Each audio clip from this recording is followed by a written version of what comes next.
Hi, everyone. Welcome to Healthy Air. Joining me today from Michigan is Nancy McClellan, CEO of Occupational Health Management, industrial hygiene expert to ABM Industries, and treasurer-elect to the American Industrial Hygiene Association Executive Board of Directors. Nancy, welcome to Healthy Air.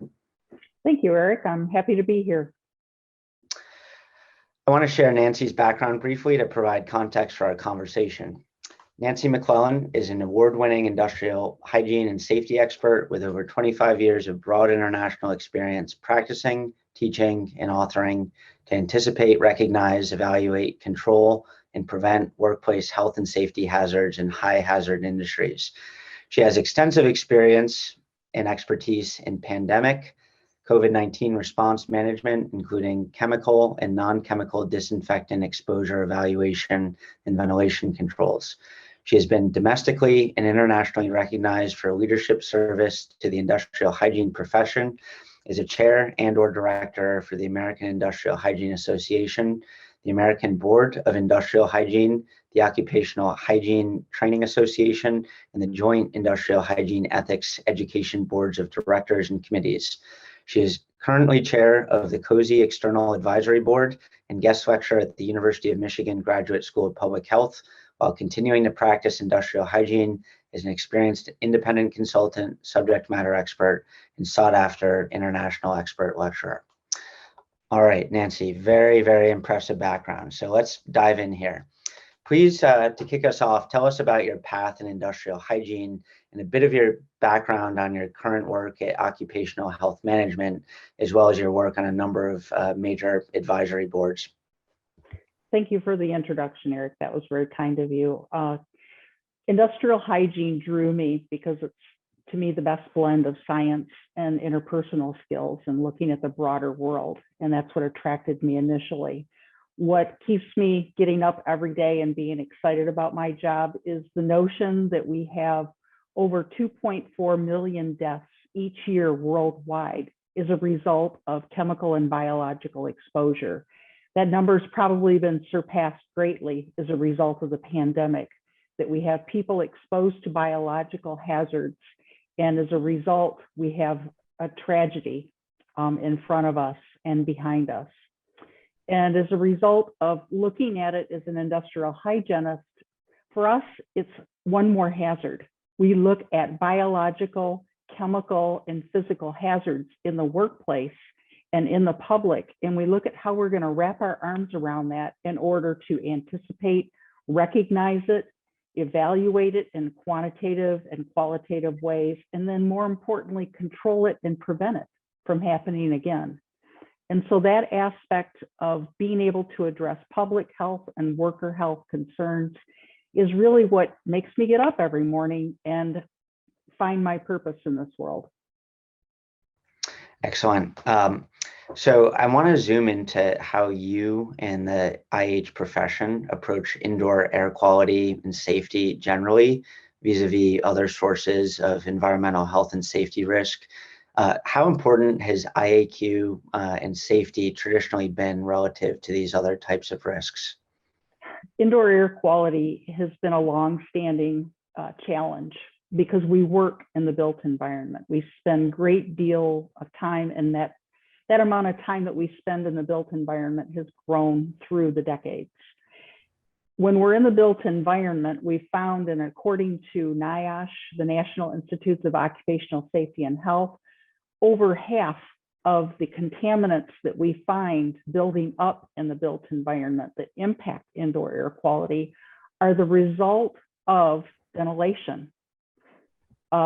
More than another 20% are the result of what people bring into that built environment, so indoor sources, including people, as well as microorganisms. So looking at those two aspects of indoor air quality and what we already know about what causes problems in indoor air lends itself to understanding how we can address a pandemic. Great. Now we're going to zoom in further. So great kind of context for where IAQ and safety sits within the broader EHS and IH realm. Now within IAQ and safety, How have you in the industrial hygiene profession specifically approached airborne pathogens and diseases, including but not limited to SARS-CoV-2, but also other common airborne diseases like influenza, the common cold, etc.? And in other words, were airborne pathogens and diseases risk factors that were actively measured and mitigated in EHS planning traditionally? You brought up an important term, Eric. You brought up the word risk. Risk is simply two variables. It is the likelihood that a hazard will occur, and then the severity of that hazard. And looking at risk and assessing risk is what industrial hygienists do best.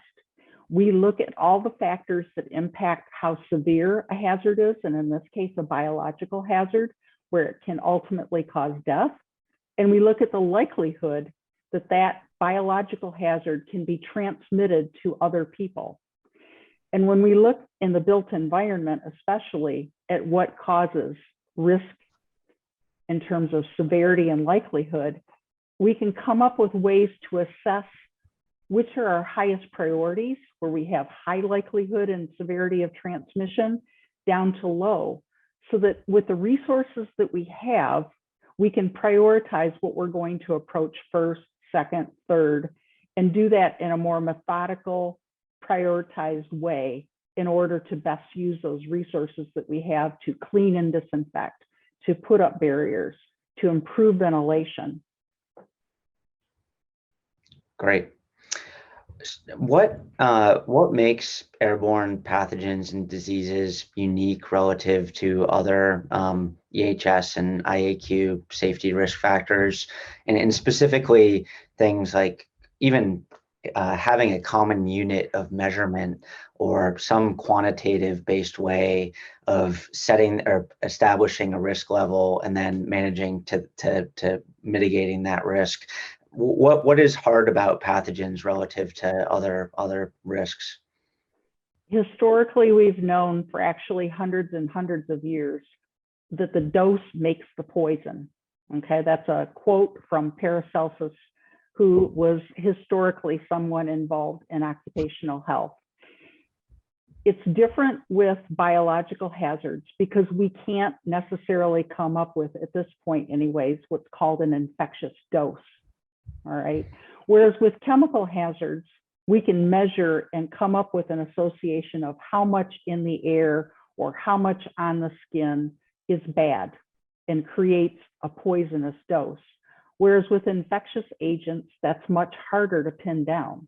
And so because we can't come up with an exact quantitative or measurable way to do that, we use our more qualitative approaches like risk assessment in order to determine where we have risk and where we need to control and prevent that risk. Great. So you mentioned earlier the importance of ventilation and its role in mitigating IAQ and safety risks. How well understood were the principles of air ventilation, filtration, and disinfection for mitigating airborne disease transmission understood within the IH community? And I guess to kind of unpack that question a little bit more, these principles of ventilation, filtration in particular, hitting on the mechanical systems, the HVAC, which is often actively managed in many companies and buildings by facilities teams and engineering teams, and obviously those systems have huge bearing on EHS risk.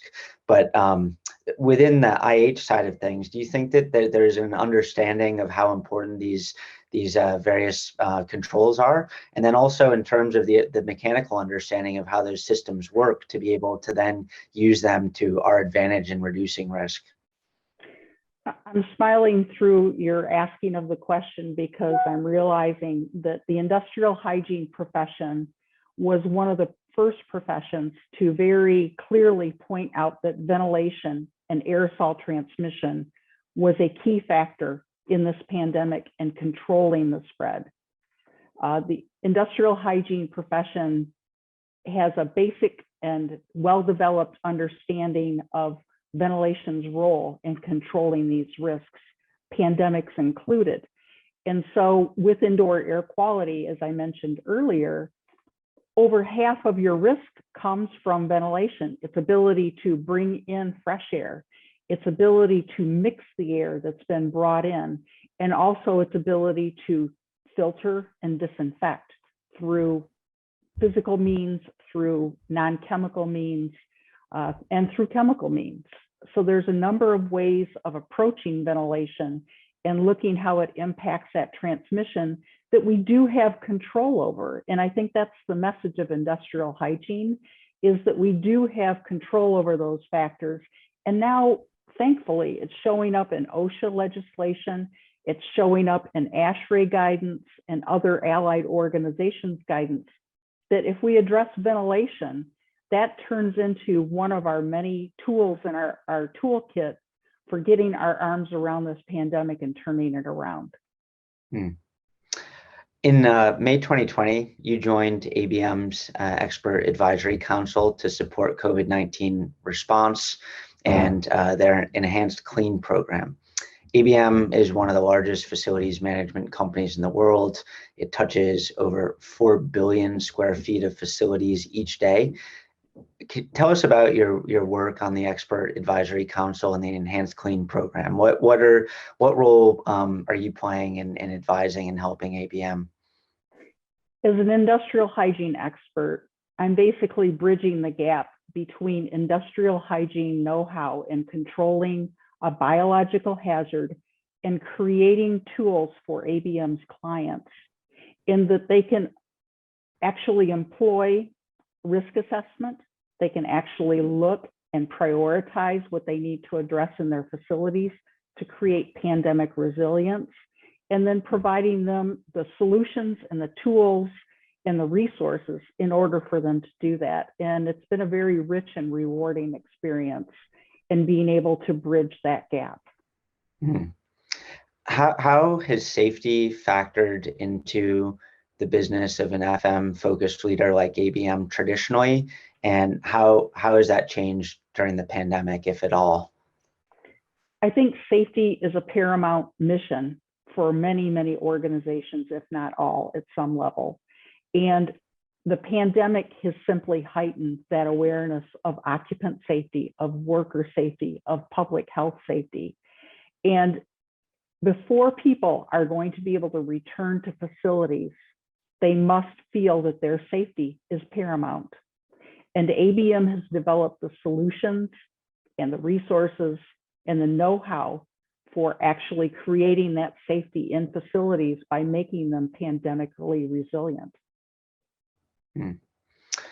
So switching gears, you've been immersed in the various engineering controls and strategies for infection control, including HVAC focused strategies that we've already talked about a bit, but also local air purification and disinfection strategies. Needless to say, there are lots of options and decisions facing building owners and managers. As an IH leader and expert, which strategies are you persuaded by the data for, and what are you advising ABM and clients, and where are you more hesitant? We're seeing a lot of technologies evolve, technologies that have been out there, but now they're evolving to better address a pandemic. Technologies that involve filtration, technologies that involve ultraviolet at not only a 254 nanometer spectrum, but also far UV, which tend to be safer for skin and eyes in the event that there's exposure.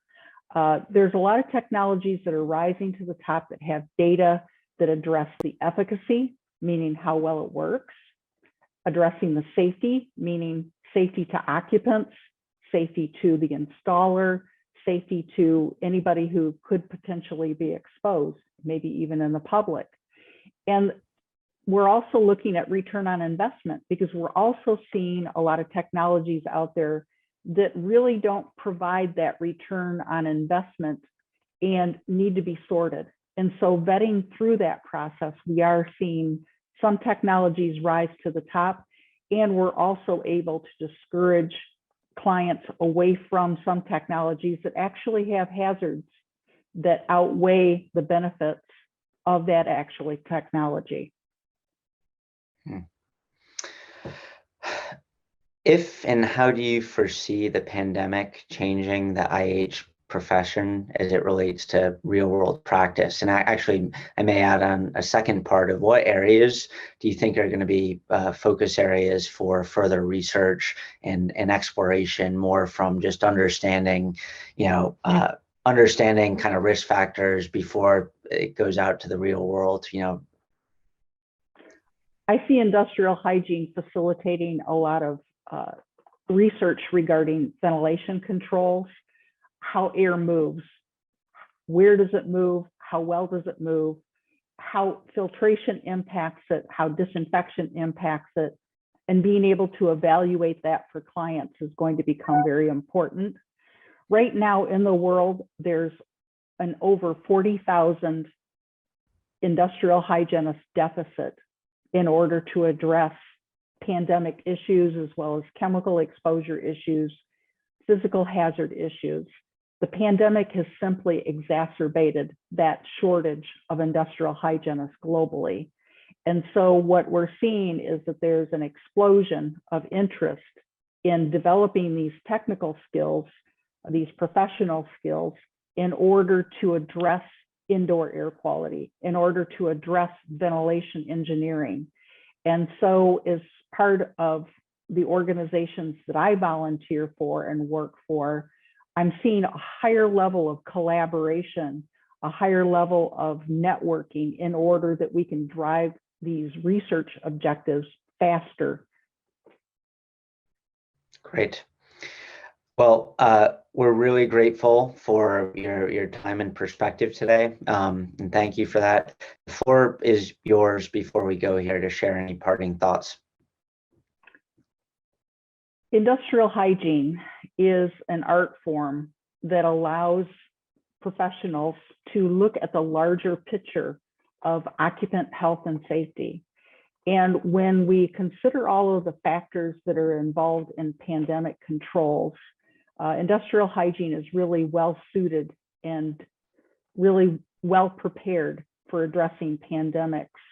And so when you look to resources like the American Industrial Hygiene Association, you look at organizations like the Association for Safety Professionals and other allied organizations, it's really that community of health and safety professionals that's rising to the top and really providing the best and much needed guidance to work with infection control, to work with epidemiologists, to work with all of the other organizations that are part of this. And being a part of that community has been a very exciting aspect to my profession and to my career. And I'm just grateful to be a part of it. Oh, fantastic closing thoughts. And thanks so much for not only coming on, but also for everything you're doing. You're involved in a number of different high impact organizations and leadership roles. So I know you've been working hard throughout your career and especially the past couple of years. So we wish you all the best and thank you so much again. Thank you, Eric. It was a pleasure speaking with you today.